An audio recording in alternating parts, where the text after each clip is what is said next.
How do we define linear momentum? What two quantities it depends on? Mass and velocity. It's a vector quantity. It takes direction, and that direction is related to the velocity or in the same direction as velocity. Sometimes the speed may not change a lot, but when the direction changes, that would introduce the change in momentum in the object. We went over the basic definitions of change in momentum. Change in momentum can put impulse on the object, and impulse can also be related to the force applied over the time interval. So it is possible for the force to be very sharp over a very short time interval, or it could be a very small amount of force over long time interval. Both will have a different impact, but the change in momentum would be the same, but the impact could be different.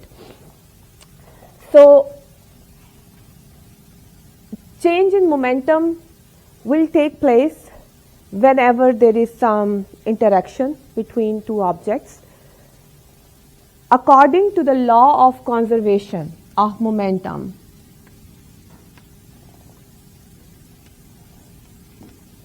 the total momentum of the system always remains constant, just like the law of conservation of energy, that the total energy of any system always remains constant, and that system may have one or two objects involved. In case of momentum, there must be two objects involved in order to conserve it. For example, if there is a ball moving and this ball collides with another ball, they come into contact with each other, there is some sort of interaction, and then they move away from each other. In this interaction, there are two objects involved in this system. Both will have, since they both are moving, they both will have some velocities and momentums. They hit each other, they move away from each other, they will again have some velocity in different directions. The directions, they really depend on what they were before. So when they separate out in this system, do they apply forces on each other? Will they apply any force on each other? So when they collide, they do not apply any force on each other? They do. According to which law?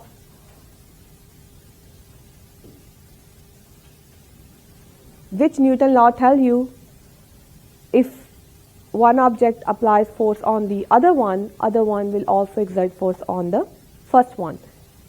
Newton's third law, right? So both will exert some force on each other. However, that is going to be internal to the system, which comprises of two masses. So internally they are exerting forces on each other, but there is no net external force on the system. System is isolated. So the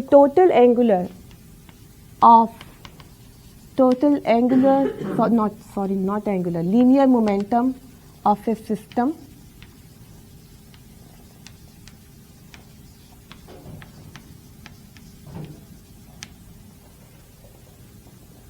of an isolated system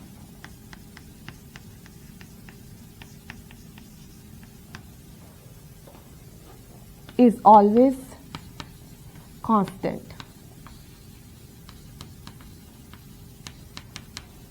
Okay, under all conditions, this is always true. Okay, if it doesn't seem true, we have to find a reason why it doesn't appear to be true, because there must be another object involved which you cannot see moving. In case when something is dropped towards the earth, and then there is a force acting on it, which we know it's going to be mg. So is momentum conserved? Right now, if you just look at a single object, if you are just looking at this mass which is being dropped, momentum is not conserved. However, if you take it as a system, the earth and the mass, then the momentum is indeed conserved. However, this object is a smaller in size. When it is moving, it is possible to see it's being accelerated. This earth is big, so the acceleration is negligible. We cannot really see it. But as a system, the total angular the total linear momentum would be conserved. So most of the time, linear momentum of a single object is not conserved. You hit a ball, there will be a momentum to it, and which is not conserved. But if you have multiple objects involved, the total angular momentum would be, I don't know what's with the angular today. Linear. So even if I say it again, just know we are not doing angular. It's linear momentum. It's total linear momentum is always conserved.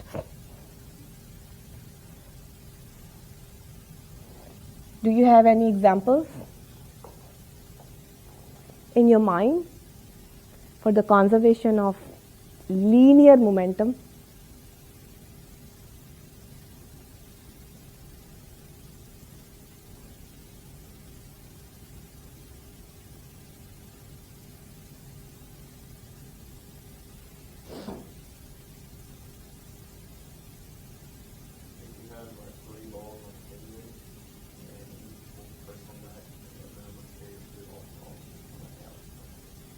Yeah, that's right.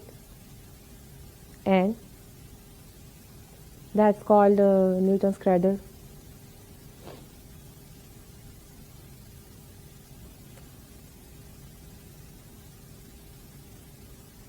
All the examples that you have seen for Newton's third law, same examples, they can be used here too, which are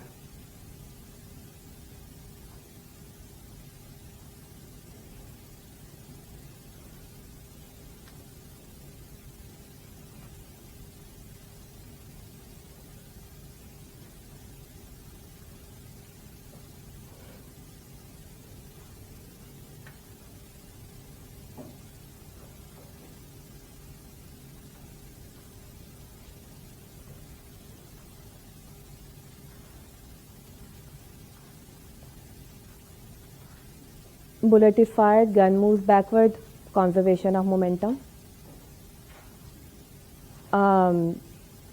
Rocket expels gases move down, rocket moves upward. That is conservation of momentum. Example, boat, the person jumps out of the boat with some momentum, boat will move backward. That is the conservation of momentum. So there are tons of examples. Most of the examples that you have gone through for the Newton's third law, the same examples can also be used for the conservation of linear momentum. Let's look at one example, mathematical example.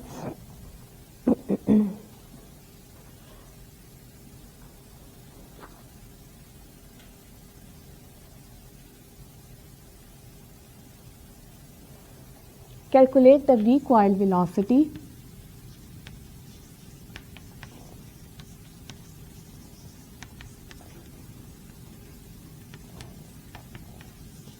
of a point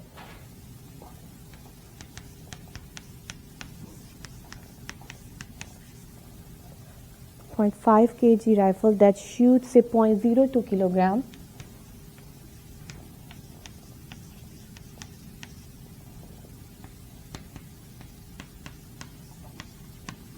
bullet at 620 meter per second.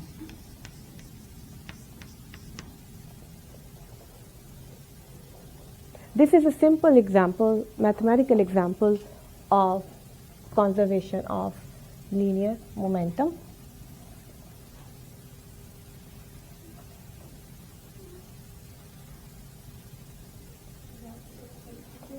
Six twenty.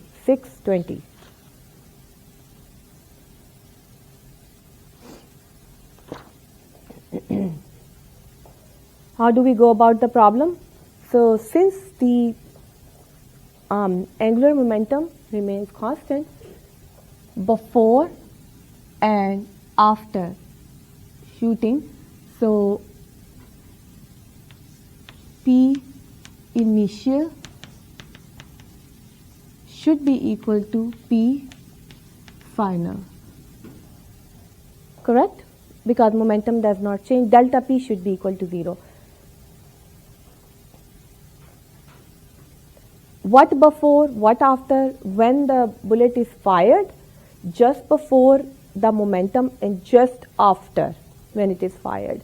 So just before it is P initial, just after firing it's P final. Now there are two objects involved for momentum. What are those? There are two things involved. One is you have to write the equation for both. M initial, M rifle times V rifle plus M bullet V bullet. I'm going to erase it. Is equal to M rifle V rifle after plus M bullet V bullet. So all the items are the same for two objects because there are two objects involved which you can link a velocity, and but one of them is before total linear momentum before, total momentum after. M rifle we know it is given, but what is the V rifle before? Before I heard something 0 because it's not moving. Just before you fire, bullet and the rifle both are at rest. They are not moving. So speed will be 0. Right? How about bullet? That is 0 as well. Correct? Just before it is fired. Right after it is fired, now these are not 0. M rifle 0.5 kg. V rifle is something we are looking for. Plus M bullet is 0.02. And V bullet is 620 meters per second. Make sense? Initially they both are 0, after they are not 0. Now you are not looking for the numbers that you plug in, you don't have all the numbers given to you. Okay? It might come to your mind that if it was 0 initially, then why there are two quantities being added up? They cannot be equal. But remember, they move in opposite direction. They move in opposite direction such way that the net momentum would be 0 afterwards as well. Okay, for the system, because one of them is going to be negative. Which one? The rifle, because it moved backward. Let's see now. 0.5. So we need to rearrange the equation, solve for this. So V rifle is equal to negative 0.02620 divided by 0.5 kg. Meter per second. Kg cancel, and when you multiply them, you will get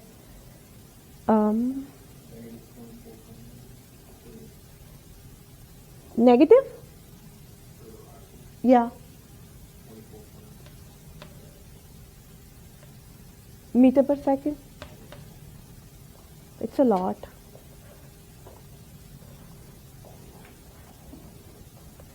I think I took a really small math for rifle.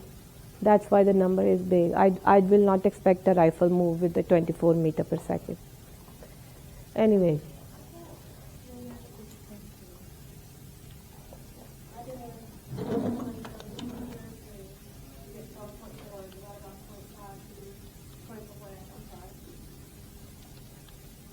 It is 24.8. Yeah. Okay. Because you have something very small in the denominator.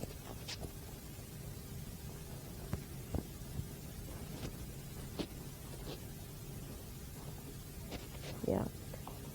All right. So see, one of them is negative. When the speed of the bullet is positive, this is negative. So when you have the numbers, you put it together, the initial before, so momentum before is 0, momentum after is 0 as well. Because they move in opposite direction, because they have to conserve the momentum. They are doing it because they have to conserve the momentum. They have to make it equal to 0 because that was the initial momentum. So for conservation of momentum, you should expect questions like this. One of the quantities will be missing. You will have to solve for it and also use your own concept about the momentum, getting the values. So if you are talking about, if you get the numbers and, for example, you are getting a speed for a very small object, you're going to get a big number. For if in the collision a smaller object is involved, you're going to get a bigger number for speed. So when the object will be smaller, in order to conserve the momentum, the speed would be greater. All right? And if the object is heavy, the speed would be smaller when it comes to the conservation. Yes?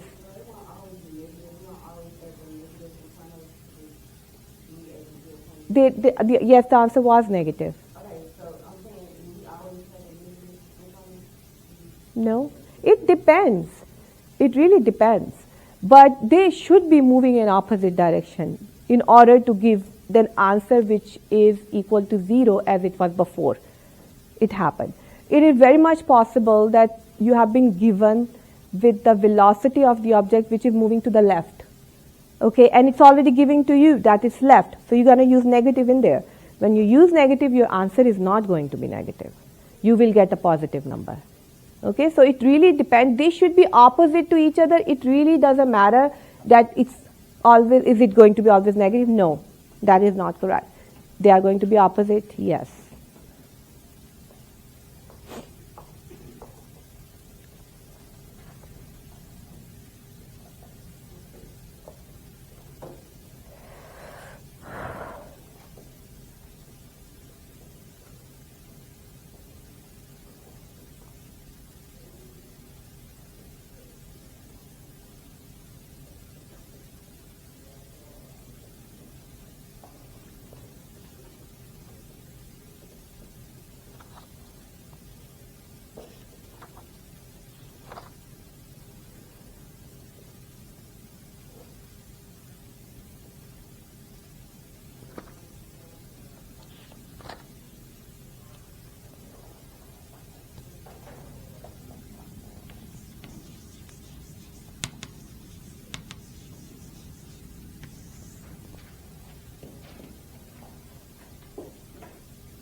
Generally, there are two types of collisions based on the momentum and the energy. So when two objects collide, there are always two quantities which are considered. Okay, collisions mean that they are going to change their speeds.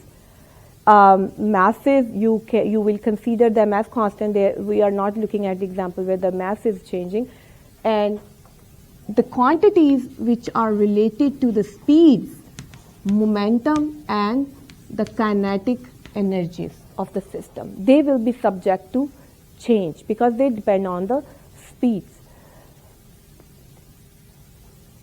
Now, under all situations, the linear momentum is always conserved. That is not changed. So but the kinetic energy could be different. That divides the collisions, elastic and inelastic collisions. There are two categories based on the conservation of kinetic energy. Now, what are elastic collisions? Linear momentum is conserved.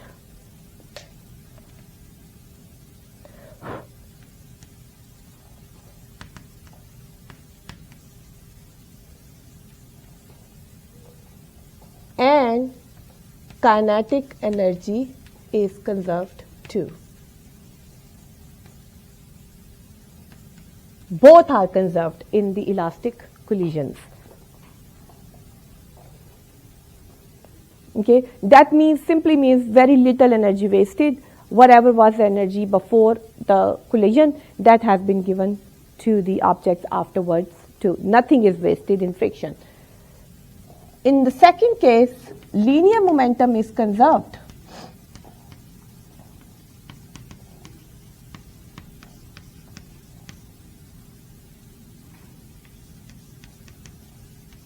But kinetic energy is not conserved or lost.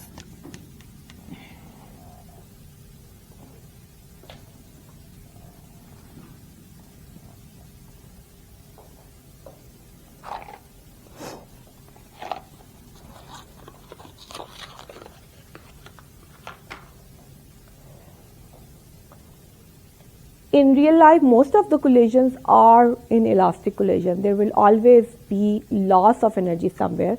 You drop a bouncy ball on the floor, when it backs up, it never comes back up to the same height because it has lost some energy to the earth or to the floor. So elastic collision. Elastic collision, this is a very ideal approach for the collision.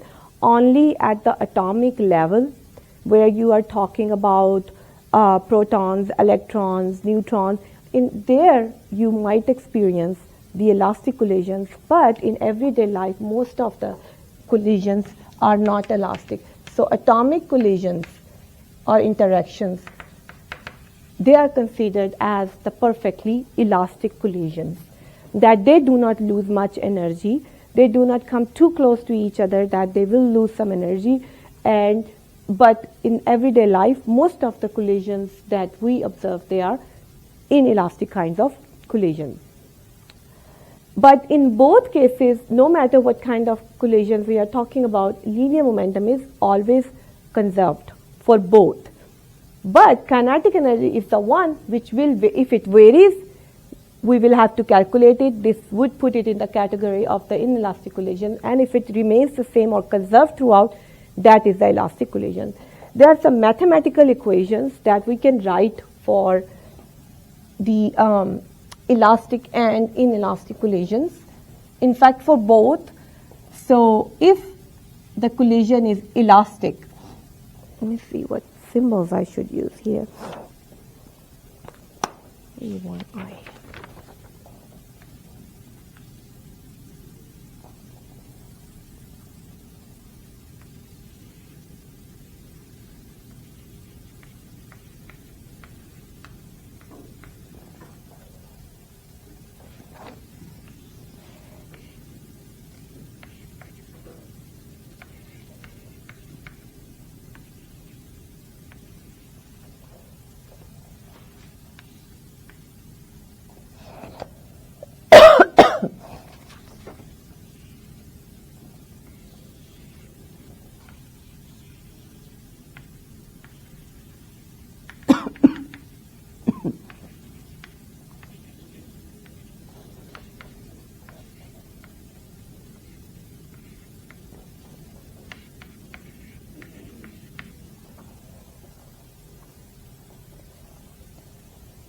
In the figure, you can see there are two balls moving with some speeds v1I, that means it's the velocity of the first ball initially, velocity of the second ball initially. They collide with each other.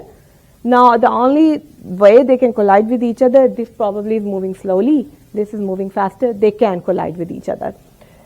After collision, M1 moves with the speed 1f. F shows the final velocity for first ball. V2f shows the final velocity for the second ball. Okay. Simple description. I'm not putting in any sign there. It is also possible that these are moving in opposite direction, collide with each other, and then. But in that case, velocities will change their signs accordingly. But we are going to derive or put a general formula together when they both are positive and how we can put the momentums and the kinetic energies together. Initial momentum for the first ball plus initial momentum for the second ball, that should be equal to final momentum of the first ball plus final momentum of the second ball. Yes? Do we always set the equal to each other? Yeah, because it's initially the momentum before, like something happened, they interacted with each other, okay? Like if some sort of interaction occurred between two objects, what was it just before that interaction? What was it just after? They must be equal to each other according to law of conservation of momentum. Okay, so we can put them equal to each other confidently.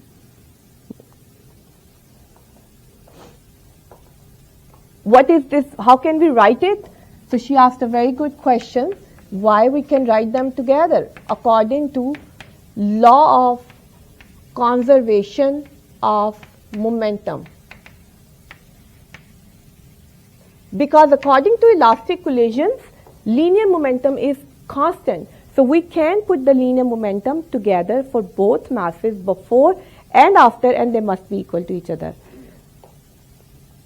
Is it possible to follow? Linear, the momentum questions could be, they could get very ugly, okay, if you are not keeping track of the velocities. Okay, sometimes when you just look at it, they don't make sense. When you do more and more problems, you will start getting the idea of when the sign change, but they always be equal to each other. Now this is what we write based on the definition of law of conservation of momentum and elastic collision. Is there any other equation that I can write if I know that the collision is elastic?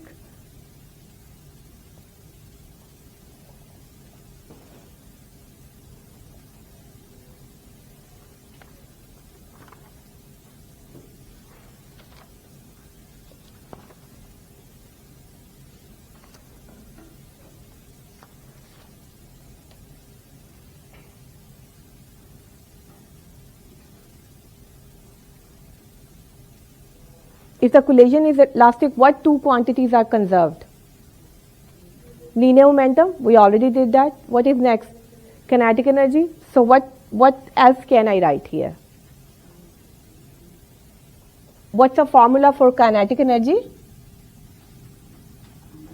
Half the kinetic energy of the first ball before, kinetic energy of the second ball before, equal to kinetic energy of the final kinetic energy of the first ball, half m2, and the kinetic energy of the final kinetic energy of the second ball. According to what? According to the definition of the elastic collision. This is only true, okay? Make a note there. You cannot apply to all. Only true for elastic. It's not true for inelastic collision, because inelastic collision kinetic energy is not the same. This kinetic energy before the collision is not same as kinetic energy after the collision. Some is wasted. Okay. So there will be unequal signs. If it is for inelastic collision, they are not equal. If it is for elastic collision, yes, they can be equal. You can set them equal to each other. If it is given that the collision is elastic, you can set them equal to each other with confidence.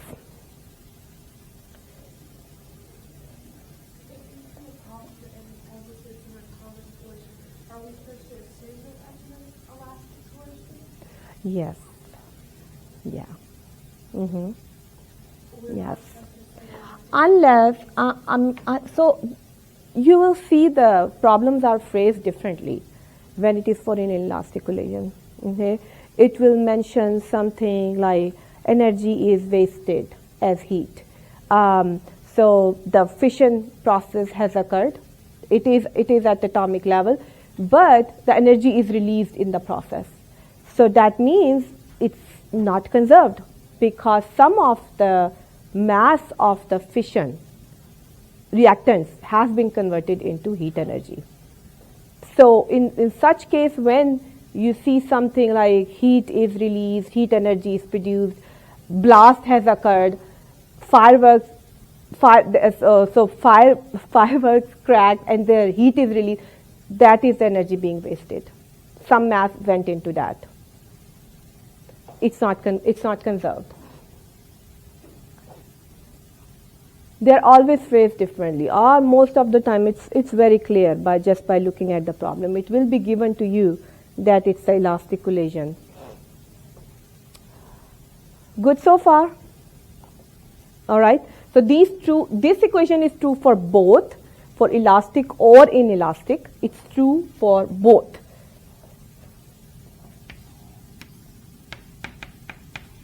True for both collisions. Okay, no matter what kind of collision you are working with, you can use the linear momentum equation in order to find any missing physical quantities. Now I'm going to play with these equations a little bit and get another form which could be very useful for problem solving purposes. So I'm going to rearrange them, going to put the M1s together and M2s together.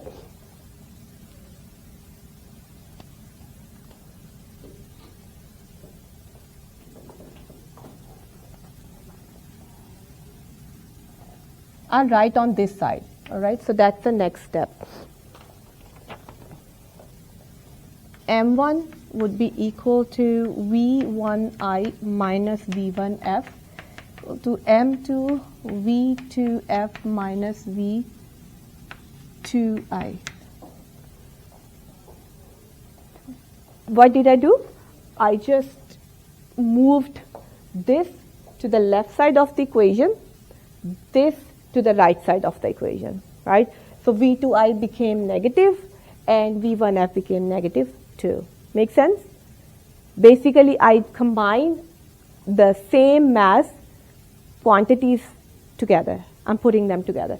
M1, everything which has M1 in it is on the left hand side. Everything which has every product. All right? I'm going to do the same thing here. Okay?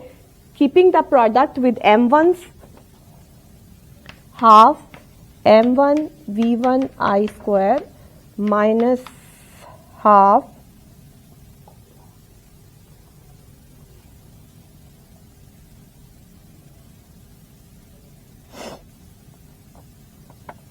V M1 V1 I square. All right. Half M2 V2F square minus half M2 V2.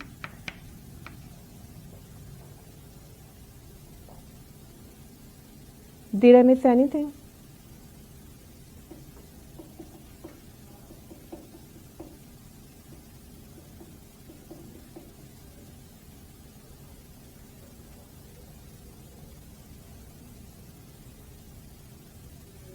Anything inconsistent? Combine the product with M1s on left hand side, combine the product with M2 on right hand side. Correct? Sorry?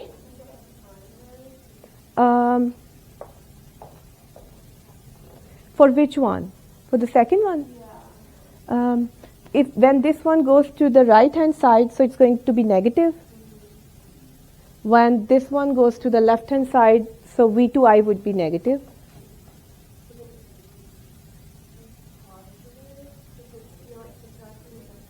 No, this quantity moved to the right side.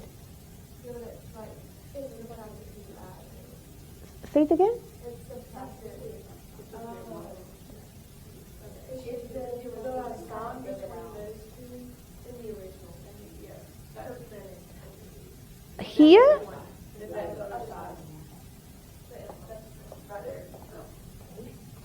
Here? No, they were just saying, Come. so on the first one, where it's M1 plus M2 of velocity initial, they were saying that the plus sign's faded out in the center right there, so it looks like a line. Oh.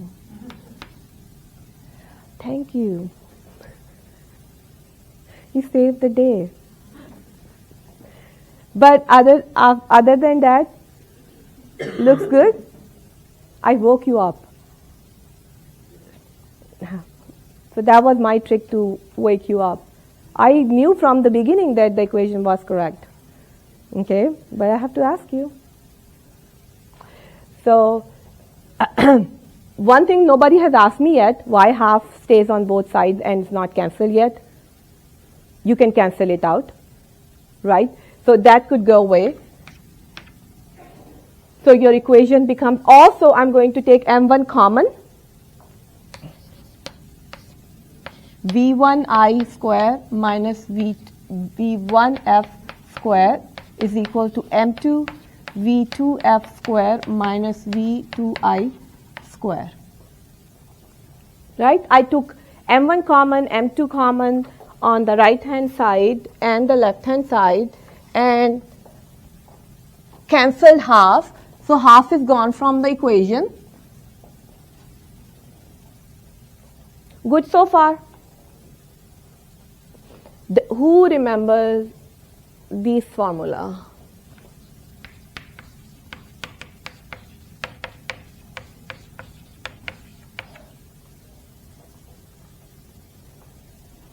You remember that? Yes, no? It exists. It does exist. Okay, so this formula is correct. If you have two squares being subtracted, you can write them in the plus form one and the negative. So we are going to apply this here. So I'm going to write one time add them, one time subtract them. Okay, so it becomes M1 V1I plus V1F V1I minus V1F. Okay, one time plus, one time negative. I can write it here. M1 V1I plus V1F into V1I minus V1F. On the other side, you have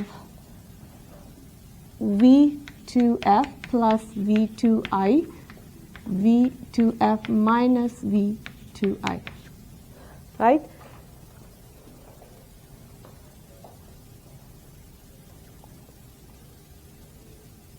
That is a very common formula.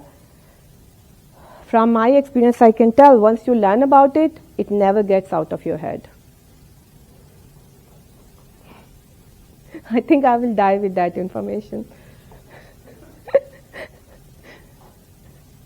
So you have this equation 2 and this is equation 1. If I divide 2 by 1,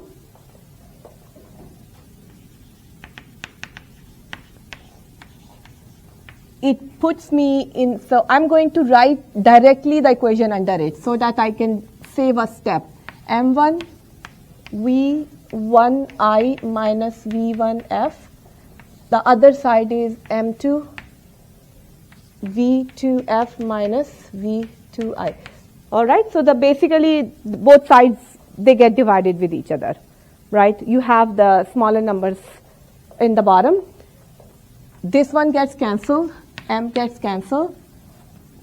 This gets cancelled. You are left with V1I plus V1F equal to M2 cancel to V2F plus V2I.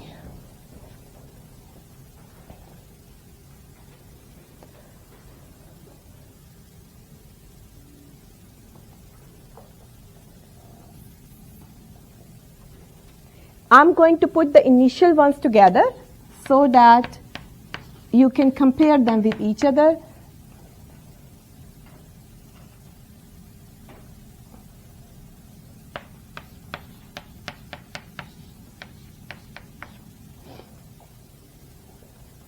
Yes.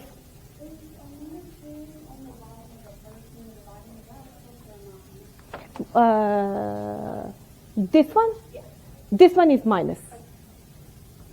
It comes from this equation, the first equation.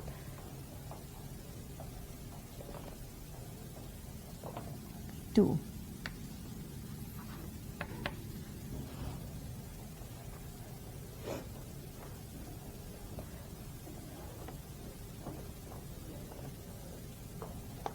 So this equation means the relative velocity of the masses with respect to each other before the collision is equal and opposite to the relative velocity of the object after the collision.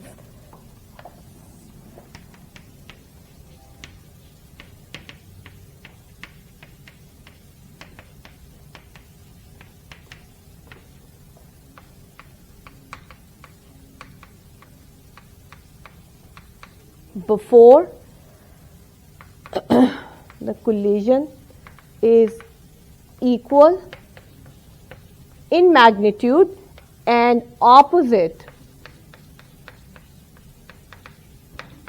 to relative velocity after.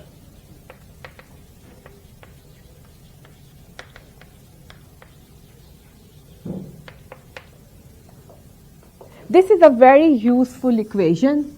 Okay, we can use it for only for elastic collision. You cannot use this for inelastic collision, okay, under any circumstances. So there are three equations that you could use for elastic collision. One is the linear momentum, m1 v1i plus m2 v2i equal to m1 v1f plus m2 v2f. Second, you can use kinetic energy square plus half m2 v2i square equal to half m1 v1f square half m2 2f square.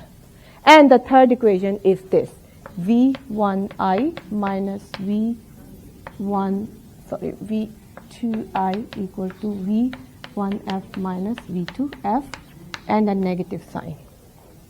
Okay, these three equations, these are, you can use them for elastics, for solving problems for elastic collisions.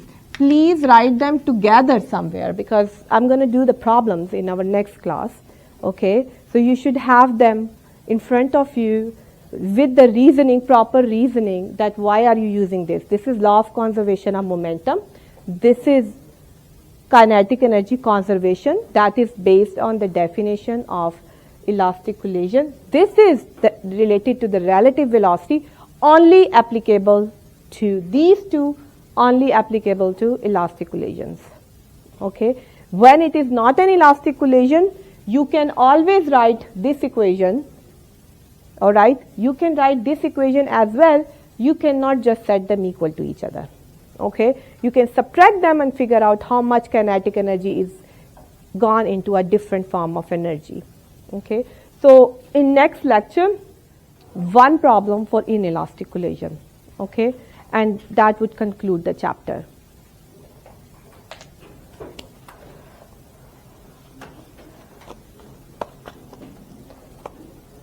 And I should be posting the homework for this chapter.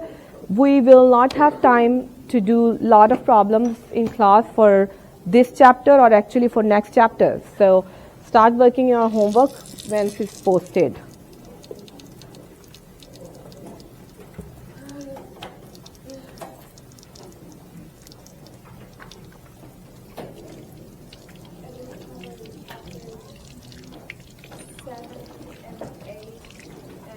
Nine, yes. On to that. Yes. Keeping my. Yes. You too. Take care. Bye. Thank you. Bye.